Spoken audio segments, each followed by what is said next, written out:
afternoon. My name is Christine Cody, and I'm the Assistant Director of Career Services at Washington State University Tri-Cities.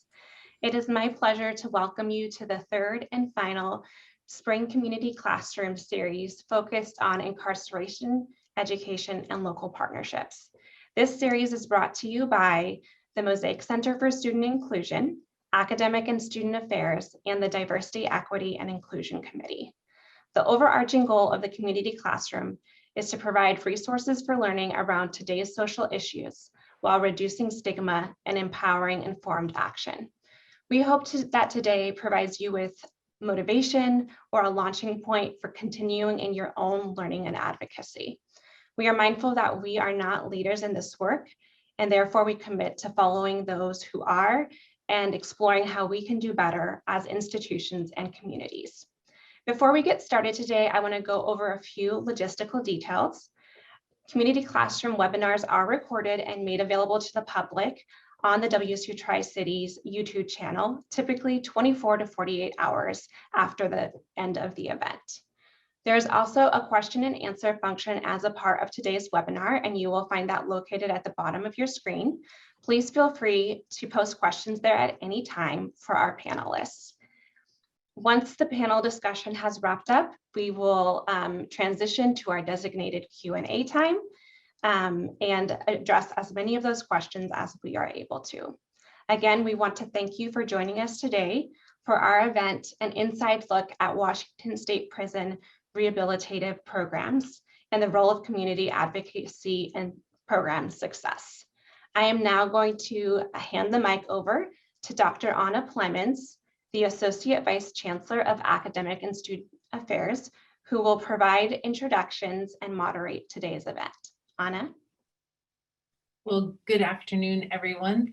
A warm welcome to those of us who are joining us for this panel, and our sincere gratitude to the panelists. I am so pleased that each of the folks here has agreed to be part of this conversation this afternoon, and I am eager to learn. I have my pen out, and so I hope you will also find this to be a really useful, meaningful, and energizing time.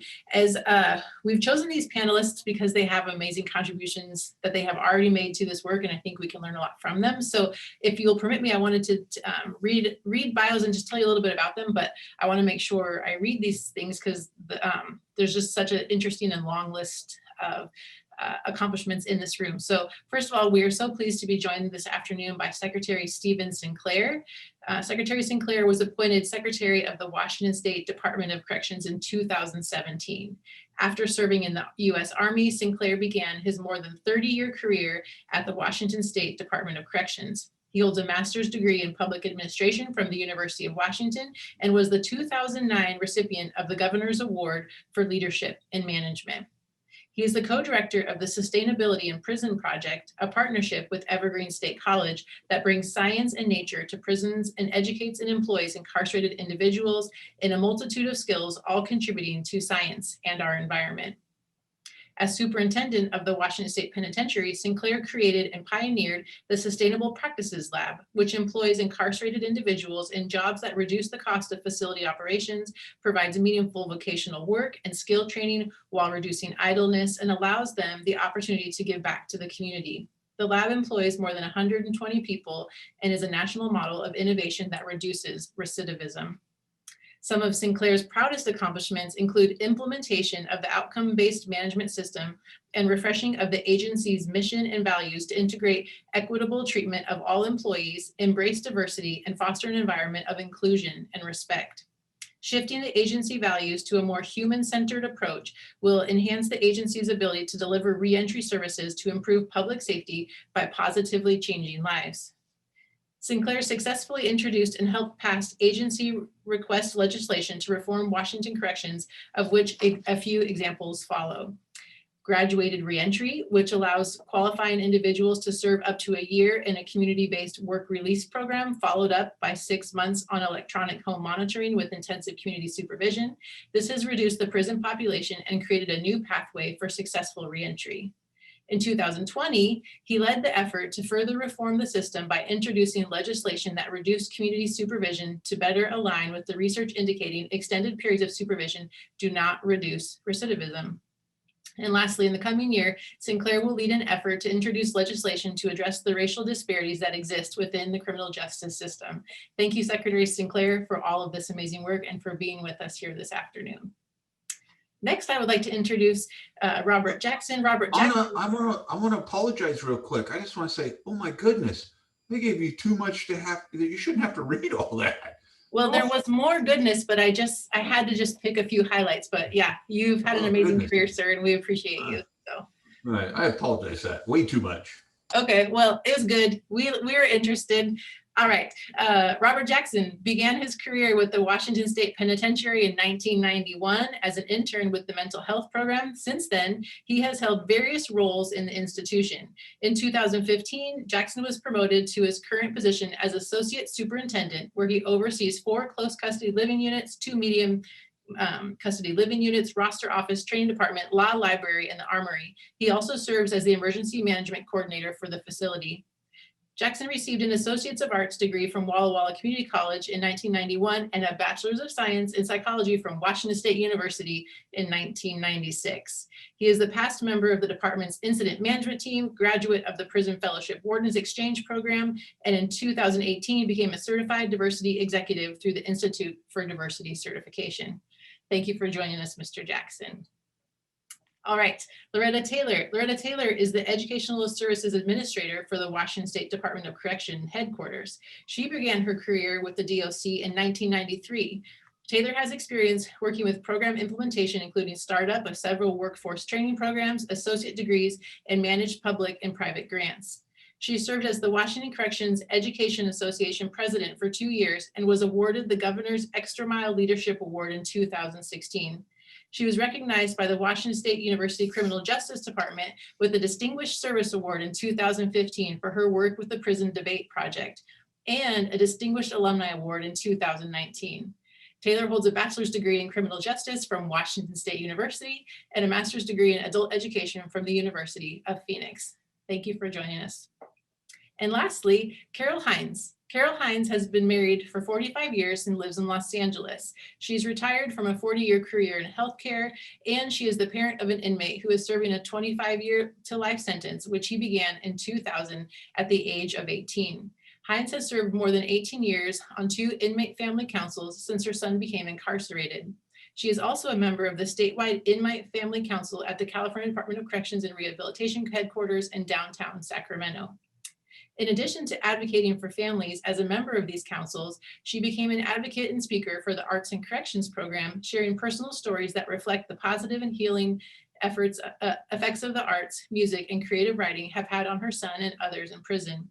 The Arts and Corrections program has saved many lives. Advocating for the program has become a lifeline and a pathway of opportunity for her to be involved in the prison process in a positive way.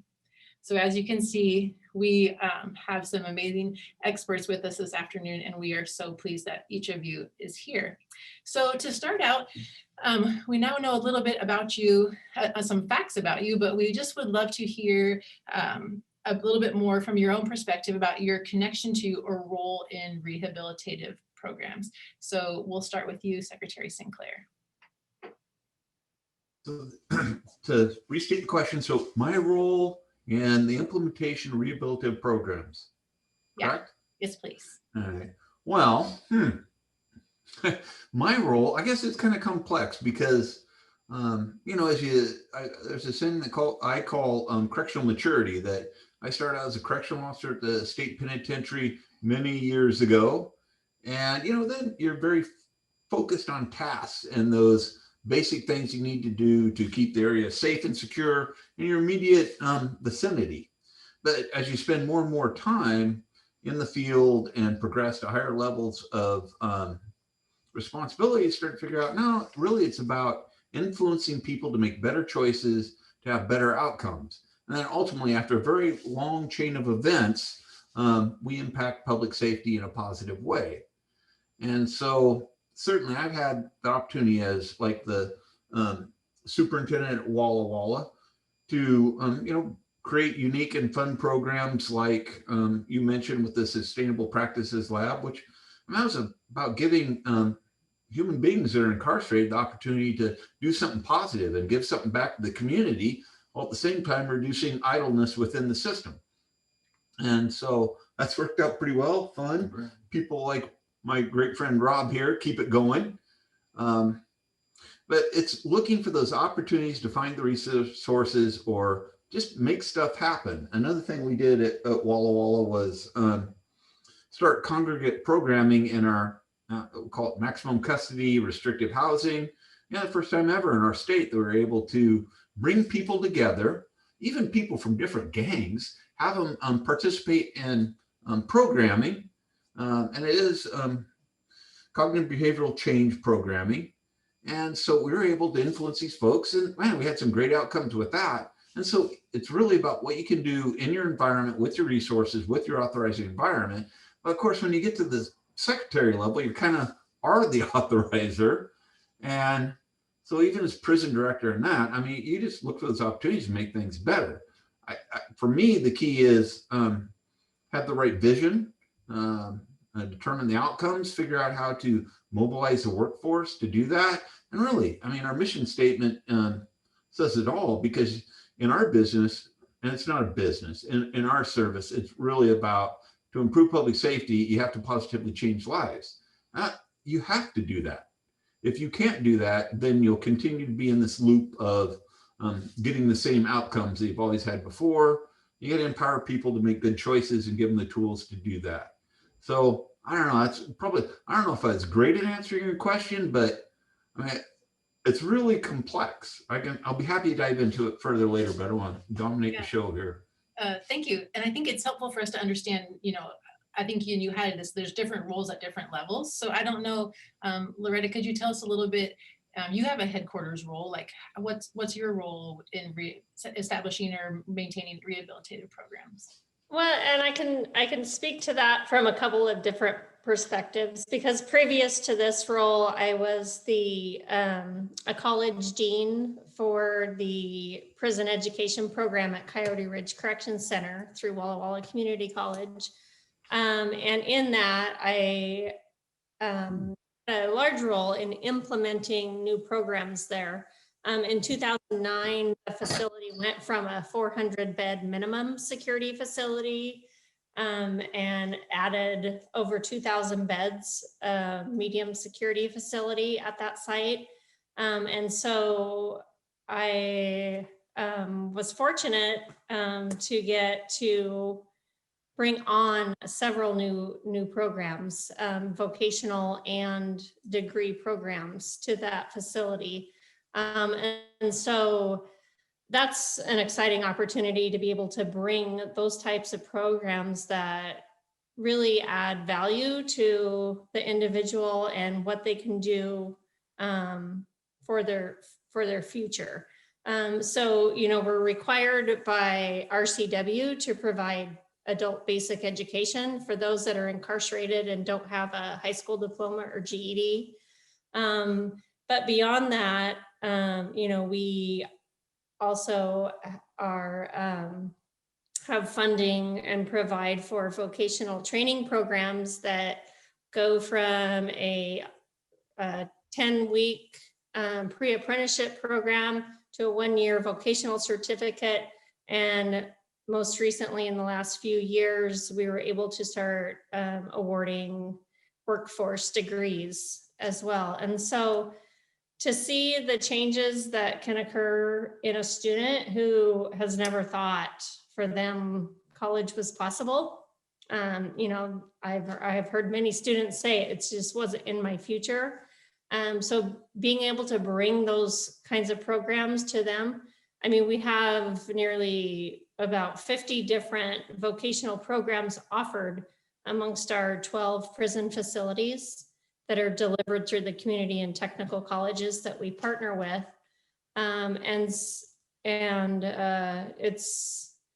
It's really transformative to see the change in students when, they earn their GED in prison and then go on to a vocational certificate or degree program. There's been really great success stories.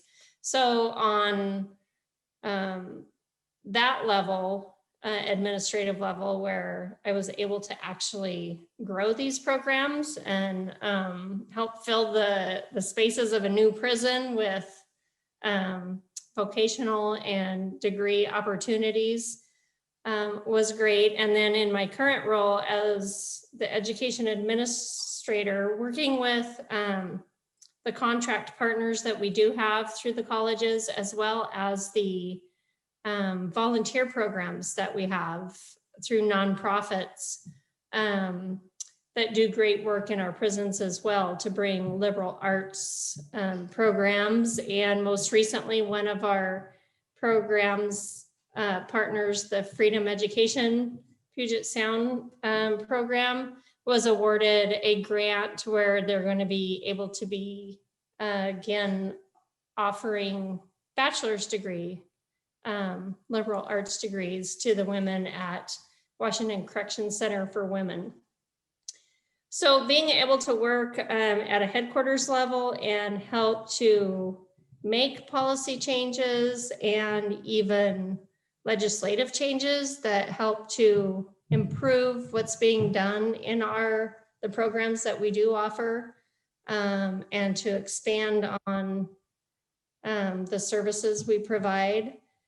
You know, there's a lot of challenges in bringing any type of rehabilitative program to prison, but it's very rewarding, and it's what lends to the success of those reentering our communities.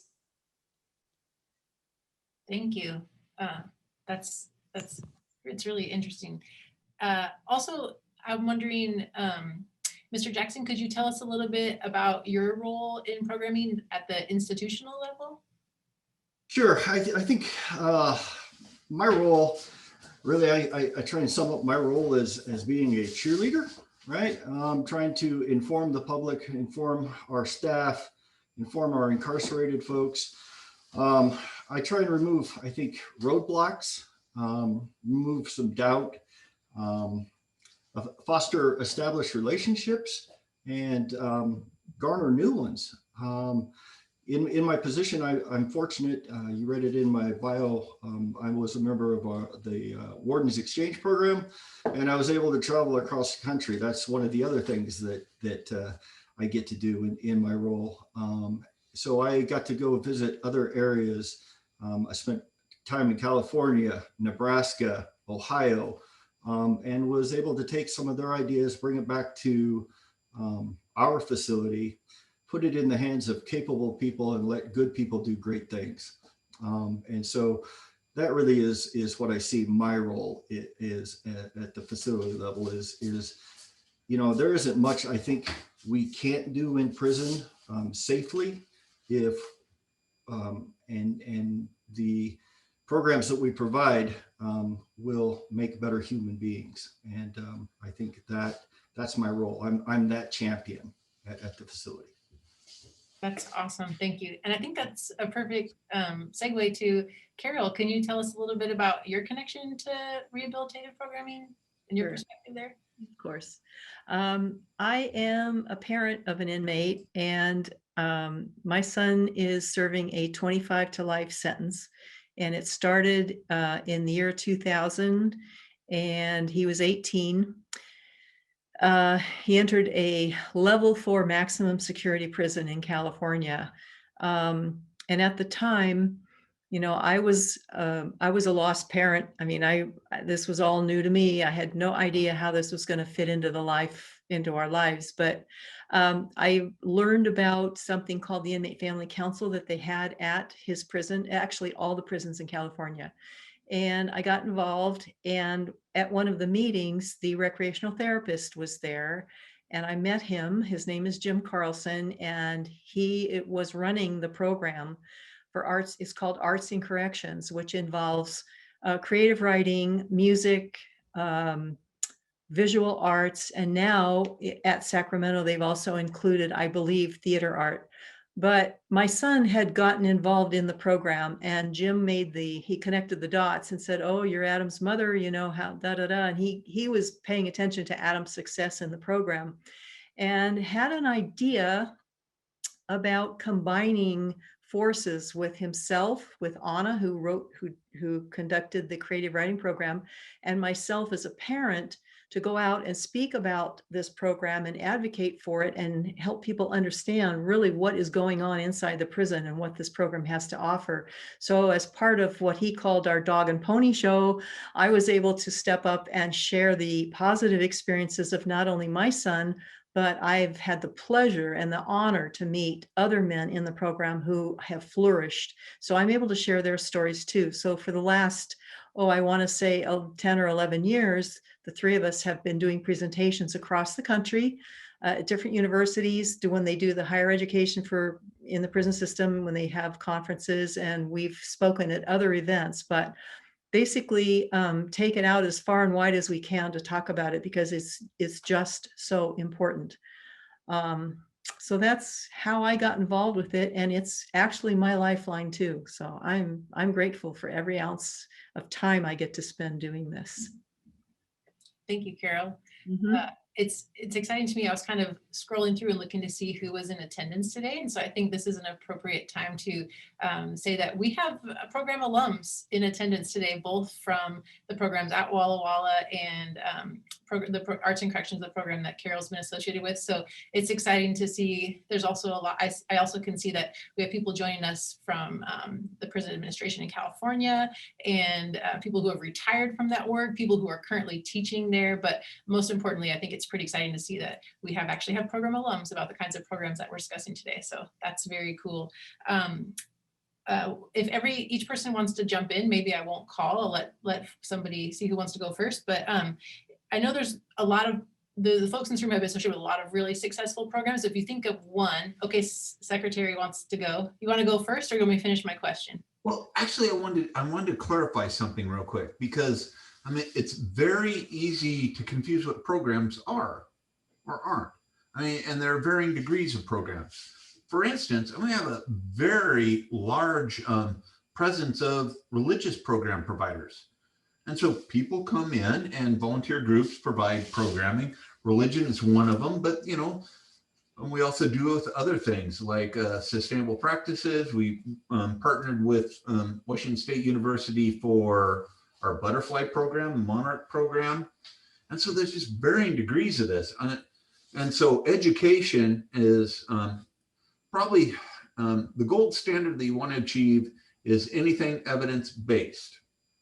And so, you know, appropriately delivered cognitive behavioral change, all right, evidence-based and specific programs. So those are like the gold standard. Those are the ones that really influence offender change, incarcerated individual change. But like Loretta in the education, it's probably the number one evidence-based way to reduce recidivism is providing education. That's a huge asset. So then we get to do other fun stuff that really turns the light bulb on for some people, like the Sustainability in Prisons Project, and hopefully that'll be credit bearing at some point. But I mean, it gives the opportunity for individuals to engage in science and nature in prison. So you have all these different buckets of programs, and it's easy to just say, well, you know, programs. But in reality, you're going to have programs that are funded by the legislature and some that aren't. And so generally you can, you know, fund the evidence-based programming. But we were just on, you know, before I decided to bail and maybe go do other things or not. But really our next legislative hurdle we were going to try and get over was about quantifying the need that exists for people in certain types of cognitive behavioral programming, which you can do through a risk assessment tool, all right, and determine what people need, and then fund it to provide the programming to the level of need that exists. Today, you know, we're probably hitting 10% of what it could be. And so, you know, that's the legislative challenge for the next secretary here or something else. So the gold standard really is around trying to identify evidence-based programming, having it funded, and delivering it. That's where you need to be. And obviously education, what Lara does, like I mentioned, is the number one. but there's so much more that we can do. And our system, you know, Carol, I appreciate some things that you had mentioned previously. And it's like, there's a lot more we can do in our own state. We're just scratching the surface, but it's going to take an investment. It's going to take looking at the work differently. But you can't throw out the other programs like sustainable in prisons, religious programming. You don't know what's going to turn the switch on for an individual to engage them and like, man, maybe I can do something different, or man, this is interesting. I never knew this existed. And you can do that for people in prison today. So you got to have all those. It's really, you need a potpourri of multiple programming to engage people, give them hope, and give them some interest. So sorry, but I wanted to talk about what programming is and isn't. Yes, that's perfect. Thank you. I think we really appreciate those parameters. And so let's go off script here a little bit. So since we have, you know, the whole point of the community classroom series is really to, we as a university want to give our community a chance to kind of be in these conversations. And so I think clearly what you're saying is hugely important, right? We need to find programs that are evidence-based, but then we need to be able to fund them. So I guess I would be interested to hear from each person on the panel, what do you want to say when you have a chance to talk directly to community members? What would you want to say to them, or how do you want to help them understand like why and how these programs should be funded? Because I think for a lot of folks, you know, prisons, it's kind of a black box. We don't know what happens there. We don't know why we should care or why we should be okay funding things. So if it's okay, let's talk about funding for a minute and how we as a community can understand better and be better allies and advocates. That one's for anyone. Oh, that's good. I'll start a little bit, but I really want to engage Loretta and Rob in this conversation, because, you know, I think that in general, people have a misguided view of what public safety really is and how you influence it. You influence it by changing people, improving lives, and giving them an opportunity to do something better and succeed when they get out. But there isn't always a political will to fund all the things that we need to do to accomplish that. I mean, you don't reduce recidivism just in the Department of Corrections without some level of investment. You know, and sometimes when the economy is great, you can do that. But also in our nation, we've had a tendency to over-incarcerate in those times, as opposed to take a deeper dive and maybe incarcerate less and invest more in influencing and changing people. Because what you get out of that is that long-term benefit, because every one of those persons is probably going to have a family at some point. And, you know, if they're caught in a cycle of crime, then you're going to, you know, sustain families caught in criminal behavior, where really what you want to do is, man, create the first time in a family's history where someone's gone to college and make that the new standard for the family. But it's gonna take a paradigm shift and a level of public investment, some level of forgiveness to fund those kind of things. And so, Loretta, I know you have done a lot to help influence the legislature and get us where we need to be. So you go. Sure. And I, as an education administrator for prisons, I receive this question all the time: is why should taxpayers provide funding for education in prison when I have to pay for my own kids to go to college, you know, or they have to take out student loans for it. And the answer is simply that these individuals in prison will be releasing. 97% are going to come back to our communities and live in our neighborhoods. And we want them to be better. We want them to succeed when they get out, to be good community members, to be good neighbors, to be good fathers and mothers and contributing members of our communities. And you know, we know that for every dollar we spend on prison education, the state will recoup $20 in savings in reduced recidivism because of those cost savings of no further crimes being committed in the future. And it's one of the most transformative tools that we have in our prisons is through our reentry programs. And as Secretary Sinclair stated, it's not just education. We have a whole host of reentry efforts going on, whether it be family services and parenting, sentencing alternatives, the graduated reentry program. We have reentry efforts that happen in all areas of our programming, whether it be in our treatment programs, our case management planning. It's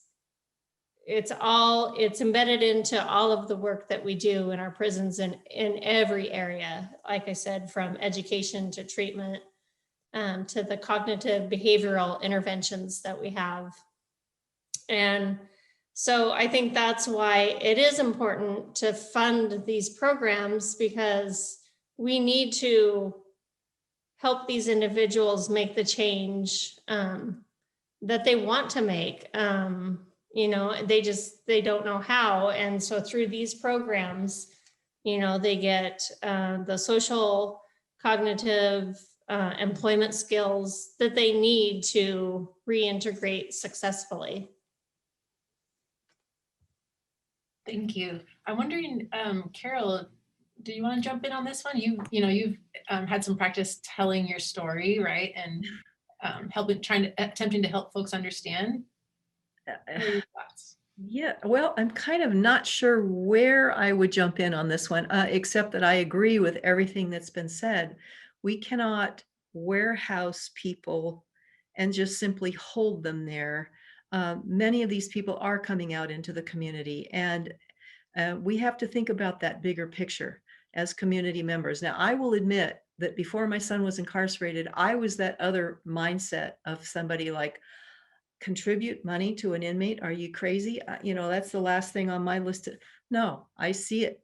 I absolutely see why we need to think about this, because the money we spend, it seems to me, I'm not an economist, but it seems to me that the money that we can invest to educate and to give these people, these men and women, the tools they need to improve themselves, to work on their rehabilitative programs and come out better people, we're going to improve our communities tenfold.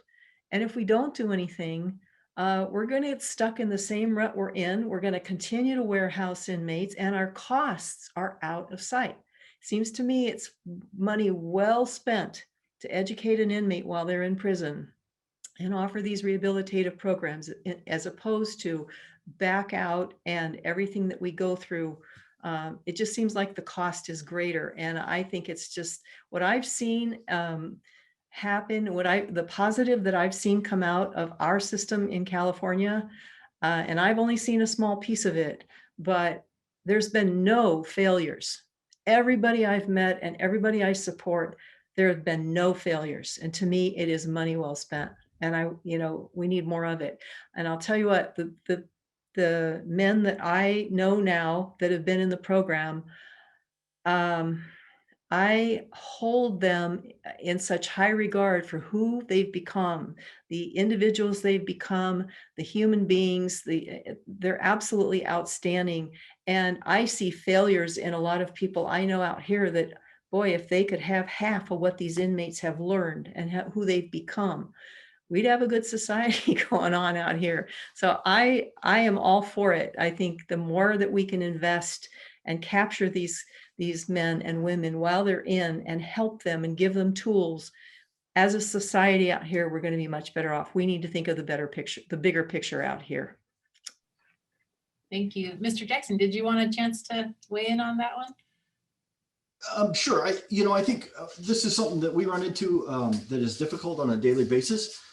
Because there are people that have programs that are directed, and other people that may not necessarily get programs, and that makes it difficult.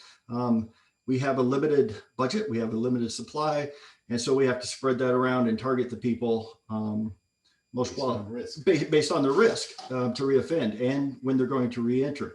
And that makes it very difficult. But I think that's where people like me and in my role come into play, and going out and trying to find other types of programs that they can participate in, and then that the cost isn't maybe quite as high, and we recruit volunteers to provide them.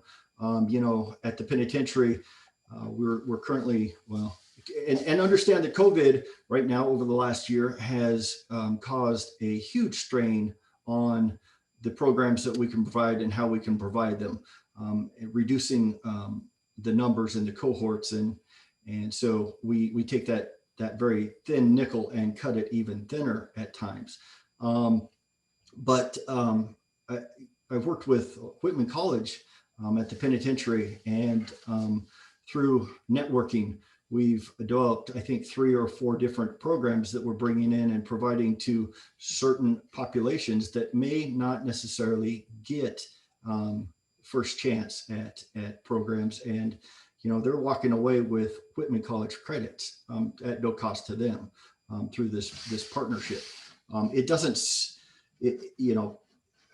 I have conversations with people at times where they look at me and go, okay, so what's 3 credits in rhetoric going to do for this individual? Well, that's the first 3 credits of a college level class that they've ever taken. Probably some of them the first ones in their family. And that's something to be extremely proud of. Not only is it that, but it's the same class that the students on the outside are taking, because we did prior to COVID, bring the students in and let them participate. And so it's a 50% incarcerated and 50% outside students, so to speak. And so it's just educating people and bringing in new ideas. Not everything costs money. Not everything is going to be the golden ticket, but you have to get people to buy in and want them. And so, that's where we start, and then we expand from there. That's great. I have kind of a simple question, and then I'd like to follow up with maybe a bigger one. But so you're giving us a lot to think about here, panelists. Thank you. So for us as community members, beyond contributing to some more political will for these kinds of programs, I also heard Mr. Jackson say that sometimes there's actually opportunities to volunteer. How does a person? So here's the simple one. How does a person figure out how do we access those volunteer opportunities? Where do we start? Well, I think for us right now, the first thing we have to do is figure out a way to contain COVID. Right. Because at the prison levels at this point in time, we're not letting outside folks come in based on the risk. And so once we start managing that piece and moving in a direction and being able to do that safely, we have community partnership program coordinators at most of the facilities. And so that's where the volunteers start. But it's also, for us, it was a link to people out in the community, somebody bringing an idea to us saying, what do you think about this? And then trying to figure out a safe way in which to do that. That's awesome. Thanks. Yes. So these are we're making post-COVID plans here for sure. But that's really exciting. And I heard you say earlier too that sky's the limit, right? That we can probably figure out how to do things in ways that are safe and creative. And that's a really exciting invitation. So we're excited to think more about that. There's so many good questions in the chat. I can't even decide, or you maybe can't see our attendees, but they are brimming with questions. And so if I could hop over to one, and then we'll maybe toggle back and forth between the ones that we discussed ahead of time. But we have a question, and I'll just read it because I think that's easier.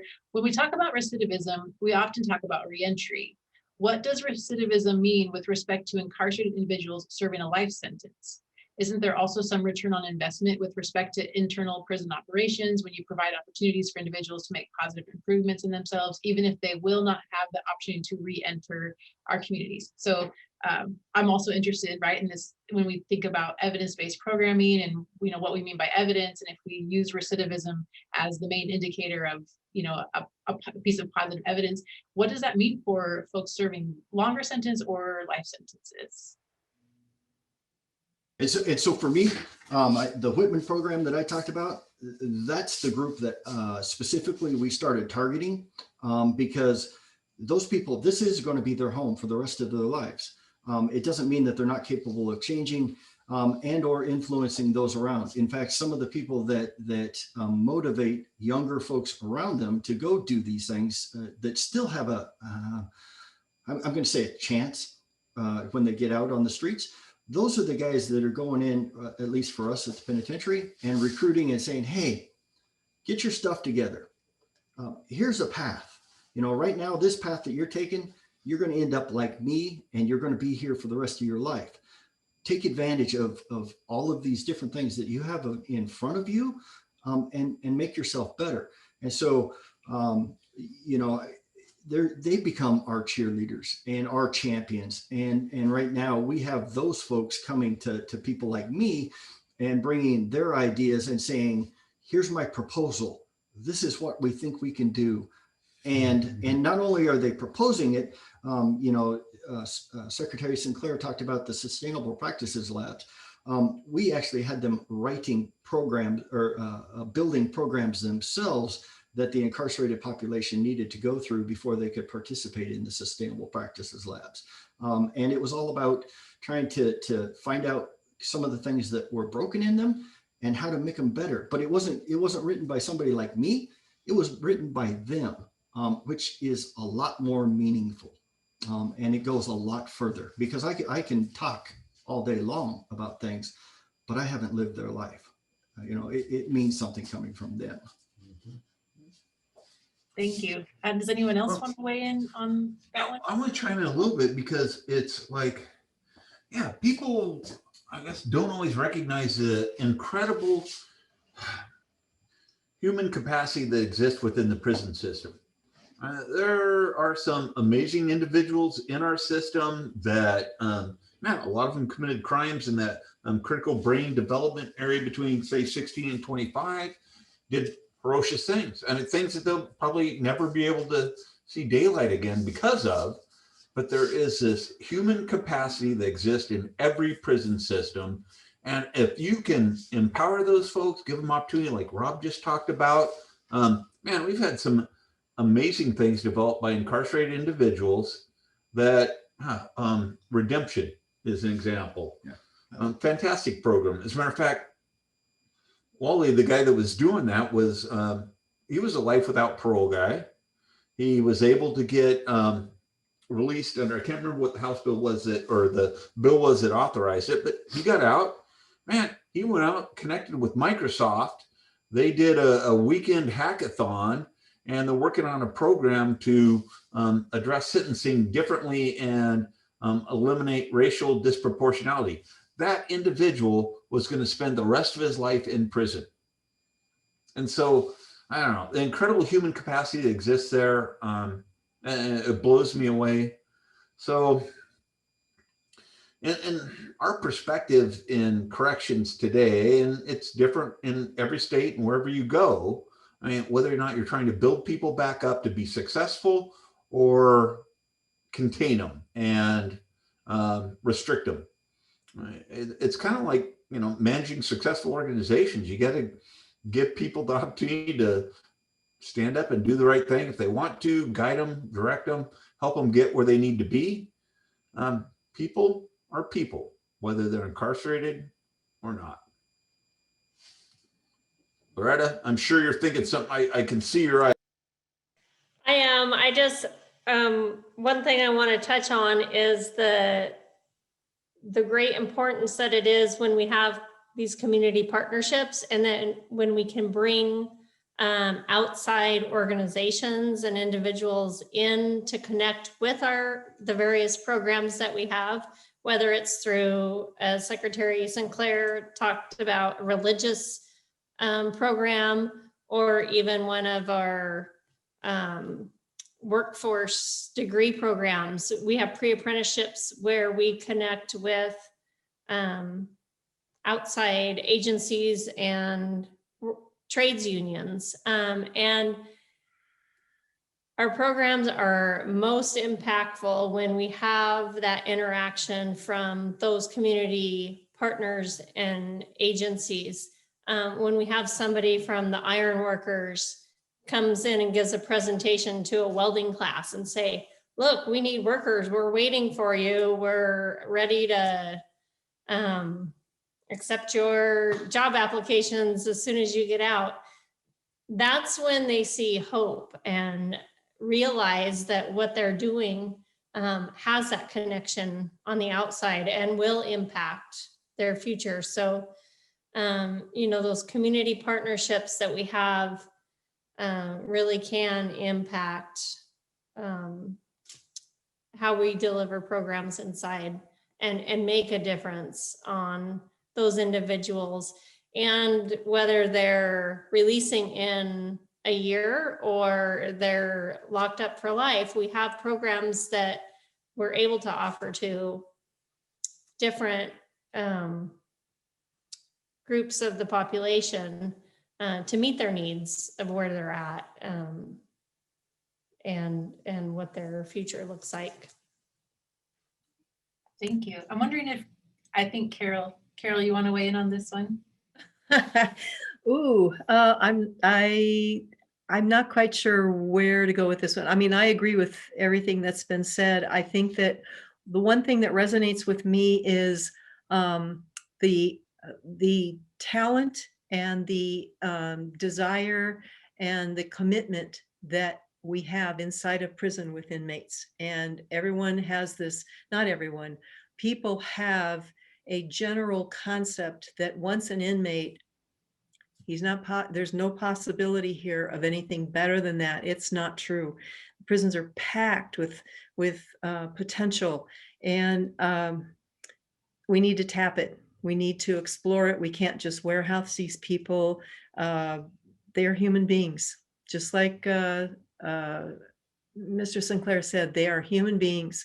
And I have to say that it takes an extraordinary prison staff to also embrace what they have in front of them. You know, you have a culture in the prison just like you do everywhere else. You know, we're all human beings, and there's good and bad, but to bring more of the positive on board in terms of mindset with staff, that if they understand that the more that these inmates can program and do better and become better individuals, it's going to make everybody's life better. It's going to make the inmates' lives better. It's going to make their jobs better inside. You know, inmates, as they continue to program, they are going to rub off on some of the others, and their positive behavior is going to be an influence on some that are just waiting to be captured, if you will. Not everybody is going to go down that positive road, but one, if you can get one, and I know more come along, but it all rubs off. So it's a win-win everywhere. Yeah, and not to, Carol, not to put you on the spot, but as I was listening to the Secretary or Mr. Jackson talking about, you know, the role of folks who are in for a longer period of time, I know Adam has benefited from the expertise and knowledge of folks. I mean, in arts and corrections, we definitely had incarcerated teaching artists, right, who had been in the program a long time and were capable of doing that work. And I know Adam benefited from some of that, but maybe if you wouldn't mind, if I could put you on the spot, could you tell us a little bit about some of the ways that Adam has been able to utilize his leadership skills at the different institutions that he's been at? I mean, he's had a lot of interesting jobs or leadership roles. He has. The one thing that when he was at Sacramento, he was there for a good majority of his time. He's about 16 years, and he started at the age of 19. He's now at an institution that's a lower level security, and he has been given opportunity with work that he never in his life thought he would see. When he was at Sacramento, It started there a little bit where he would be called to do some maintenance work and be sent up on a ladder into an attic area, and he couldn't see, and he asked for a flashlight, and an officer handed him this flashlight this long so he could go up there, and he looked at it and he goes, I've seen this before. I mean, obviously it was not in a good way, but here he is with this opportunity, if you will, this trust to go up there because they're trusting him to do this. He is now at an institution where he is working as the head of the PIA factory maintenance and repair. So he is the lead machinist in that industry. And this industry, if people aren't familiar, is what manufactures everything that's utilized in the prison system, from the clothing and the shoes, the bed sheets, the furniture, even the state posters and all that stuff. They have huge factories that are producing this. He's in charge of making those machines run, and he is doing welding, and he is given the freedom to go collect his tools and go off for the day. He gets his work orders and off he goes for the day, and he does his work. He never would have had that trust given to him before, ever.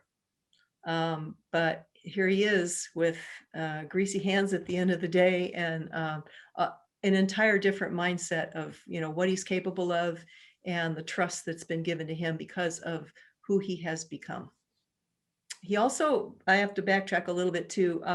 When he first arrived at the institution, when kind of feeling his way around, getting his feet wet, he got involved in a program there called a Gold Coat program, which is specifically for inmates who are elderly, who are demented, or who have physical disabilities, who cannot do any of their activities of daily living without actual hands-on assistance from another individual.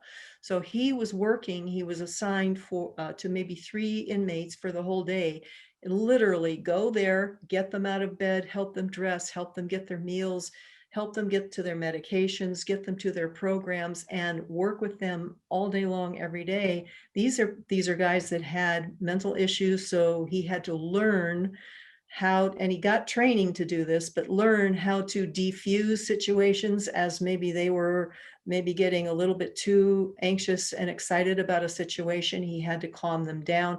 It was a very grueling 2 years that he did, but he learned a lot. But it was a pure giving of himself to these other people, and he loved it.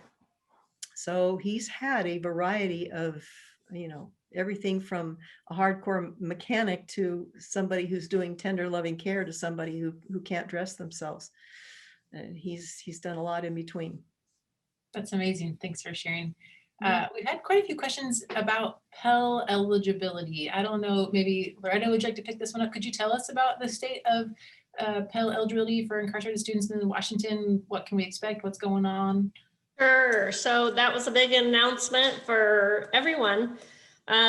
So in 1994, it was when they banned incarcerated individuals from applying for Pell grants. And so that is being reinstated. We're all waiting for the U.S. Department of Education to put out their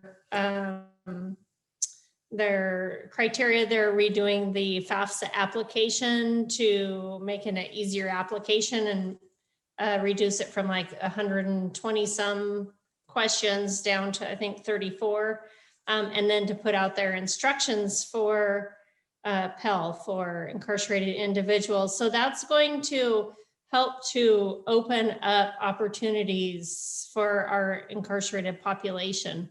We are somewhat restricted, 1, due to funding, 2, due to a lot of space issues in some of our prisons, but we also have some legislative and RCW restrictions as to who can participate in state-funded corrections education programs. And so this Pell eligibility will really open up the door for those that do have life sentences or longer sentences that don't get prioritized into our state DOC funded vocational and degree programs. And so we're excited about the opportunity that that's going to bring to our student population. That's wonderful. Thanks. We also have a question from an alum, from Noel Vest. I don't know if you guys if you know who Noel is, but working on a position at Stanford. I just forgot the title of your position, so I apologize, Noel. But his question was that there's been a push for more STEM education in prisons. And I know we talked about that a little bit in introductions, but would anyone like to expand on what's happening in the state of Washington, particularly in regard to STEM education?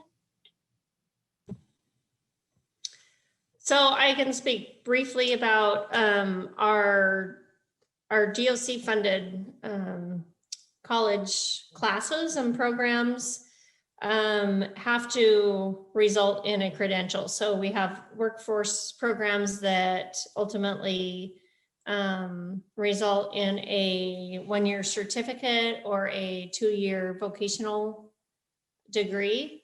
And those in themselves have some STEM classes. They all have a math requirement.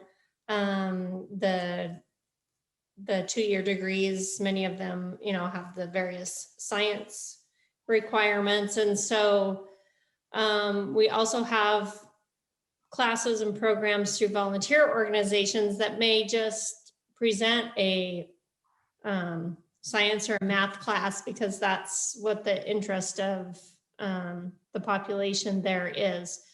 And so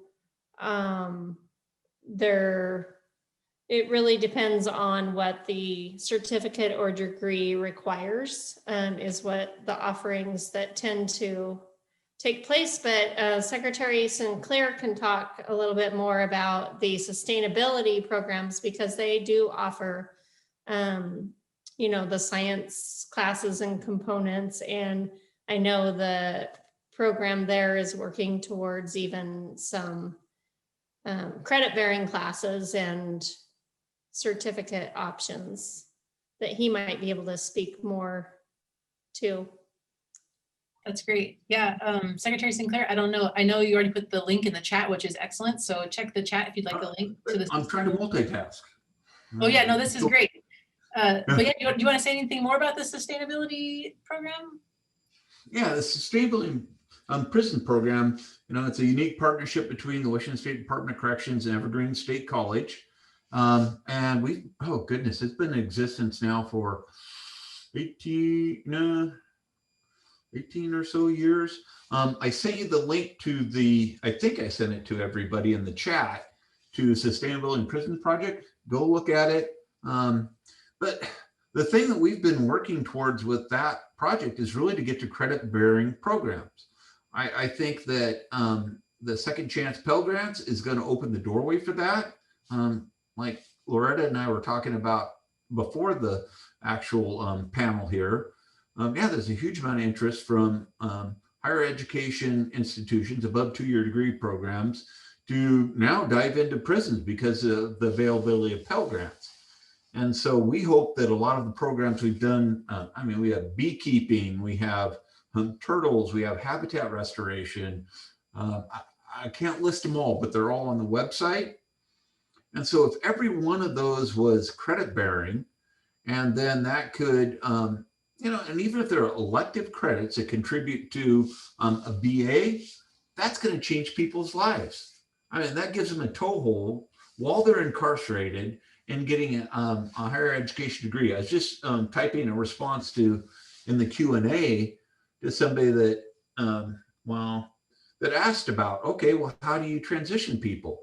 Well, we partner with the State Board of Community and Technical Colleges, and many of them have created navigator positions to help individuals that have started on educational track to maintain that post-release and roll into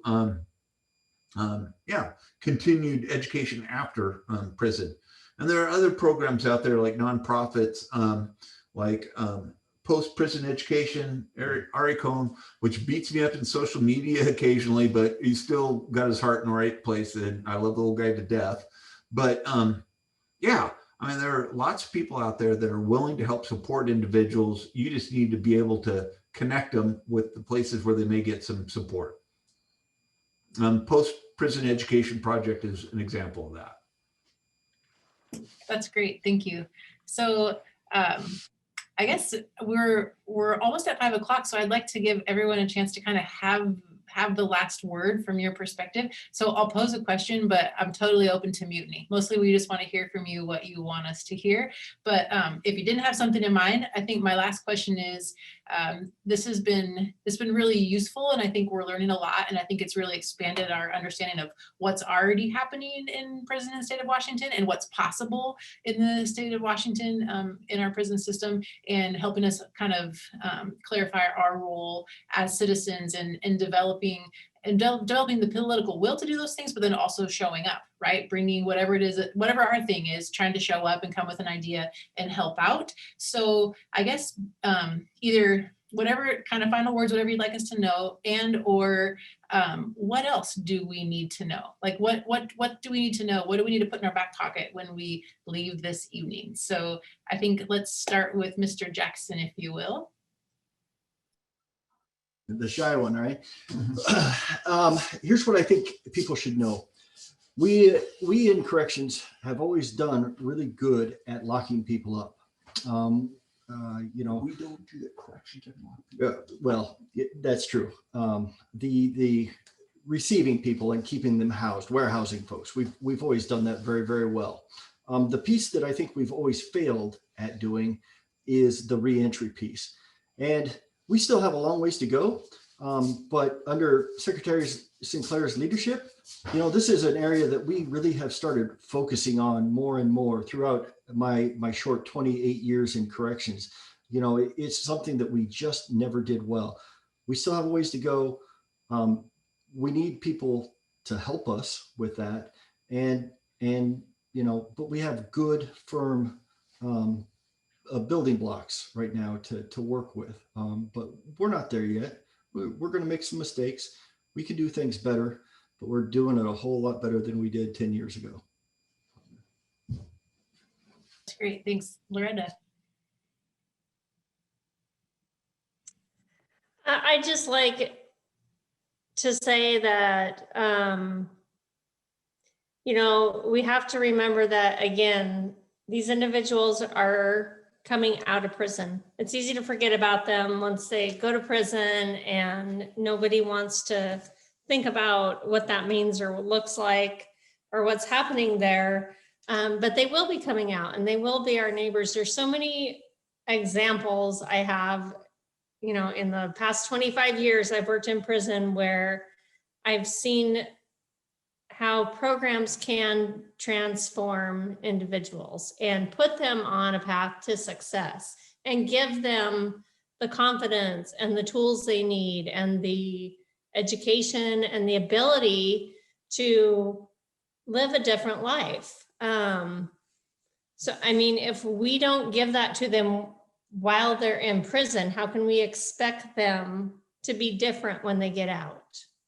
If we're not training them and teaching them and coaching them to become better and live a different life, I don't know how anyone can expect that they would be any different than when they first came into prison. So I think that's what I would urge people to keep in mind and consider. Thank you. Carol. Well, my biggest thing is support. First of all, it's so important to have support from the institution, that the institution has the vision. And I commend Secretary Sinclair and Superintendent Jackson for what you are doing in Washington. And I hear you. I can feel what your support is. And I've read all about what your programs are, and I commend you for that. So yes, it starts at the institutional level, starts with staff. If you don't have support from your warden and your staff in the prison, and it trickles on down from there. And then we talk about the facilitators who come in and do these programs, if it's in their heart to do it and you have the right people on board, it's going to be successful. And of course, I can't speak highly enough about Dr. Clemens and everybody that's been with her and behind her at SAC. And then as family members, all of us cannot give up on these people. They're tough. They're tough nuts to crack. At first, they're very resistant to it because a lot of them come in with self-esteem that's been annihilated. They don't feel they're worth much. If you keep introducing the idea that this is possible, you have this in front of you if you just give it a try, and keep encouraging them. Do not give up on them, because that's the one thing that happened successfully for my son. Mr. Carlson did not give up on him. And this is one thing Adam will tell you today. He didn't give up on me, and it's why I don't give up on myself now. So we have to keep supporting. And it takes a lot sometimes, but it is one of the most important things that we can do for them to achieve their own successes. Thank you, Carol. And I guess I'll just take this little chance before we give the last word to the secretary to say that, Carol, it's been an honor to, as somebody who, showed up to volunteer and teach a class in prison, and I'm like, I don't know if it's helpful or not, but yeah, let me try this. And then to have the chance to meet a family member and to be able to partner with a family member, that's a unique experience and a game changer, I think, when we think about who all is involved. So Secretary, you get the last word.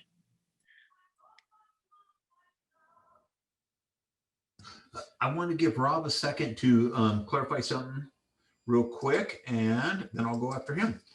I just want to throw out that thank you very much, Carol, for giving me credit.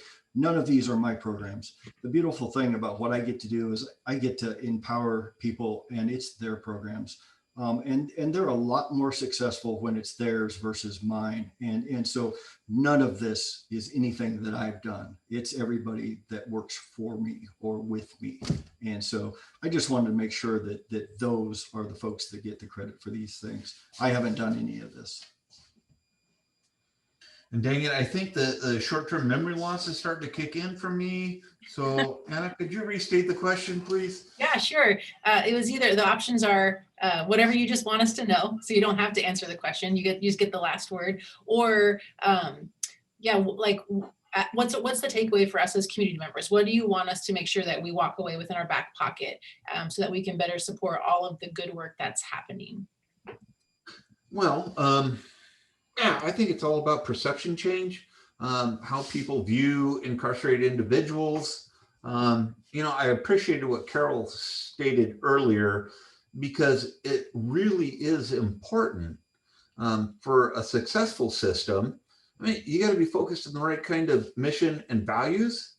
And so we have made an a long and important effort to restate our values, become more human-centered, because what I really want, I want people that are incarcerated to be surrounded by individuals that are invested in their success, not just keeping them, maintaining them, keeping them out of fights and all that other stuff that we will do no matter what. But I think if you can build a workforce that truly cares about the individuals in the systems and their success, that's going to create an environment where people are, ultimately are going to do greater things. And so that's the course that the agency's on now. And I hope the next secretary doesn't mess that up. But I have a lot of confidence in our executive team that we're all part of this to help keep that going, because really you have to create that culture. And I reflect back on, our mission, our values is what connected us to the Amend group out of UCI, University of California, it might be Irvine. No, San Francisco, excuse me. And they're connected with the Norwegian correction system, which has for many years been kind of the pinnacle system, correction system in the world, based on their focus around rehabilitative practices. Well, we connected over our values because it was human-centered. It's all about trying to make people successful and step away from what we've always done in American corrections, which hasn't always had the best outcomes. And so Yeah, moving forward, really, it's going to be about continued focus on that, continue to humanize the system and the work that we do. Um, Dignity and respect go a long ways. I know that I appreciate it when, I'm granted that from people I interact with, and it shouldn't be any different if you're incarcerated in prison. You can still be treated with dignity and respect, and you don't always get that back from individuals because they're at different stages of their own personal development. And sometimes it be brutal and scary and all kinds of horrible things, but you got to be the consummate professional. You got to continue to step up and be the responsible one in the conversation. So there's so much more to be done. A lot, but programming, all that, I believe that if you make things measurable, you can influence them. I mean, that's kind of a no-brainer. Everybody knows that. And so continue to measure, the needs of the incarcerated population, so then we can deliver and convince the legislature that we need more money to deliver more. All these things. It's I don't know, it's a pretty complex situation, but there is a path. I can see it. I'm sure Rob can see it. I know Loretta can see it. Perseverance will pay off eventually. I probably rambled a lot there. Did get right to your question, Anna, but I think you gave me permission to, free brain some stuff. I did give you permission, and Okay. It wasn't a ramble. What I think I definitely heard, and what is my takeaway for today is that we can that seemingly inhuman systems are still human systems, and that we can bring humanity to them. And I appreciate you bringing that message to us and helping us think about. We appreciate your leadership in the state of Washington, trying to bring more humanity and humanize systems. I know that is challenging work, and so we thank you for doing it. Deepest appreciation to all of our panelists. Thank you so much. You've given us so much to think about, and we are grateful for your time. And thank you also to our attendees.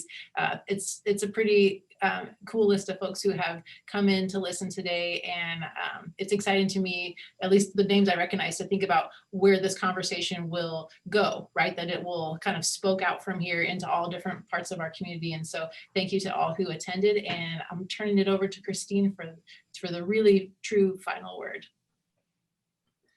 Thank you, Anna. Yes, as we wrap up today's session, I just want to echo Anna's sentiments as well, to thank all of our esteemed panelists, all of the WSU Tri-Cities staff who have helped support these events on the back end, as well as all of the community members who have given their time and engaged with us throughout this series.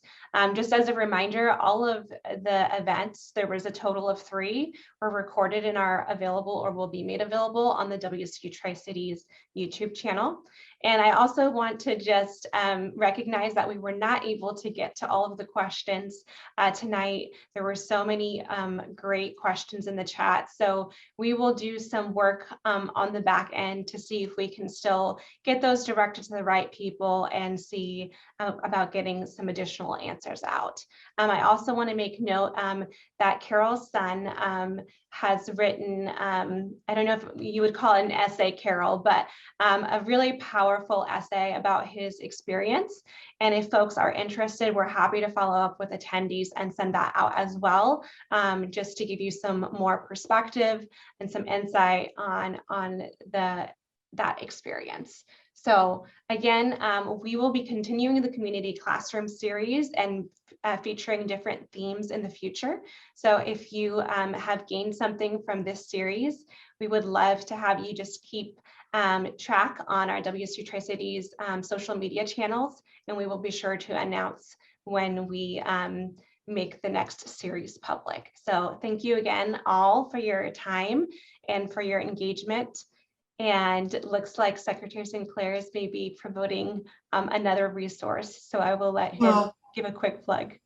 This is a history lesson in the good old bad days of corrections in Washington State. And so I noticed that Kelly Messenger is actually one of the attendees out there. And yeah, I mean, you want to see how bad things have been? Take a look at this. And so I appreciate it, Kelly, because it makes me feel very, very proud of the work that's been accomplished since that time. because things have changed dramatically. And I'm not supposed to have the last word. So Christine, if you want to jump back in, go ahead. Thank you again. Absolutely. We just wish everyone to have a safe and good evening, and we will see you next time.